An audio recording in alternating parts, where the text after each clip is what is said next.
April 8 മുതൽ 11 വരെ കോതമംഗലത്ത് നടക്കുന്ന സംസ്ഥാന കേരളോത്സവത്തിന്റെ ഭാഗമായി വ്യാപാരി സംഘടനകളുടെ യോഗം ചേർന്നു.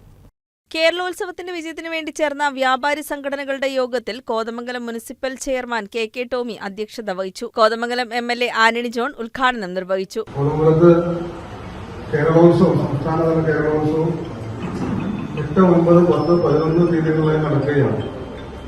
അതിന്റെ സംഘാടക സമിതി രൂപീകരണത്തിലൊക്കെ പങ്കാളികളായിട്ടുള്ളവരാണ് നിങ്ങളിൽ പലരും. അതുമായി ബന്ധപ്പെട്ടുകൊണ്ട് വിവിധ കമ്മിറ്റികൾ രൂപീകരിച്ച് കഴിഞ്ഞ ദിവസങ്ങളിലൊക്കെ അതിന്റെ ഓരോ പ്രവർത്തനങ്ങൾ, ഓരോ കമ്മിറ്റികൾ ചെയ്യേണ്ട പ്രവർത്തനങ്ങളെല്ലാം വിപുലമായി നമ്മൾ വിലയിരുത്തിയിട്ടുണ്ട്. ഇനിയിപ്പോ നാളെയും മറ്റന്നാളുമൊക്കെ പെരുന്നാളും അവധിയും വരുന്ന 2-3 ദിവസവും അത്തരം ചില തിരക്കുകൾ വരുന്നതുകൊണ്ട് നമ്മുടെ മുമ്പിൽ 30 ദിവസം മാത്രമാണ് ഇനി അതിന്റെ മറ്റു കാര്യങ്ങൾ ക്രമീകരിക്കുന്നതിന് വേണ്ടി നമുക്ക് ലഭിക്കുകയുള്ളൂ. അപ്പോൾ എല്ലാ വിഭാഗം ആളുകളുടെയും ഒരു പങ്കാളിത്തം, പ്രത്യേകിച്ച് കോതമംഗലത്ത് വ്യാപാരി സമൂഹത്തിന്റെ നല്ല നിലയിലുള്ള ഒരു പങ്കാളിത്തം അതിന്റെ എല്ലാ പ്രവർത്തനങ്ങളും, ആദ്യാവസാന പ്രവർത്തനങ്ങളിൽ ഉണ്ടാകണമെന്നാണ് ഞങ്ങളെല്ലാം ആഗ്രഹിക്കുന്നത്. സംസ്ഥാനതല കേരളോത്സവം അത് കോതമംഗലത്തിന് വേദിയാവുക എന്നുള്ളത് തന്നെ നമ്മുടെ പ്രദേശത്തുള്ള ഒരു അംഗീകാരമാണ്. ആയിരക്കണക്കിന് മത്സരാർത്ഥികൾ കേരളത്തിന്റെ 14 ജില്ലകളിൽ നിന്ന് കോതമംഗലത്തേക്ക് എത്തുകയാണ്.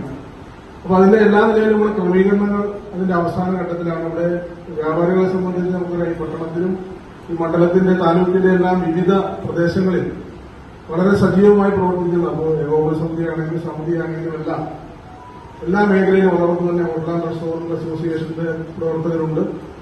അപ്പോൾ നിങ്ങൾ പ്രദാനം ചെയ്യുന്ന സ്ഥാപനങ്ങളുമായി ബന്ധപ്പെട്ടുകൊണ്ട് ഇതിന്റെ നല്ല നിലയിലുള്ള പ്രചരണം അക്ഷരാർത്ഥത്തിൽ ഈ കേരളോത്സവത്തെ വ്യാപാരി സമൂഹം ഏറ്റെടുത്തു എന്നുള്ള നിലയിൽ തോന്നാൻ കഴിയുന്ന നിലയിലുള്ള ഒരു ഇടപെടൽ. സ്റ്റാൻഡിംഗ് കമ്മിറ്റി ചെയർമാൻമാരായ KA Naushad, KV Thomas, advocate Jose Varghese, PR Unnikrishnan, വ്യാപാരി സംഘടനകളുടെ നേതാക്കളായ MP Naushad, MU Ashraf, K Kuriakose, EK Xavier, Hari Udupi തുടങ്ങിയവർ സംസാരിച്ചു. നഗരത്തിലെ എല്ലാ കടകളുടെയും മുൻവശത്തും പ്രചാരണ ബോർഡ് വയ്ക്കുവാനും വ്യാപാര സ്ഥാപനങ്ങൾ ദീപാലംകൃതമാക്കുവാനും 7-ാം തീയതി ലാസലഹരിക്കെതിരെ നടക്കുന്ന കൂട്ടയോട്ടത്തിൽ പങ്കാളികളാകാനും 8-ാം തീയതി നടക്കുന്ന സാംസ്കാരിക ഘോഷയാത്രയിൽ പങ്കെടുക്കുവാനും തീരുമാനിച്ചു.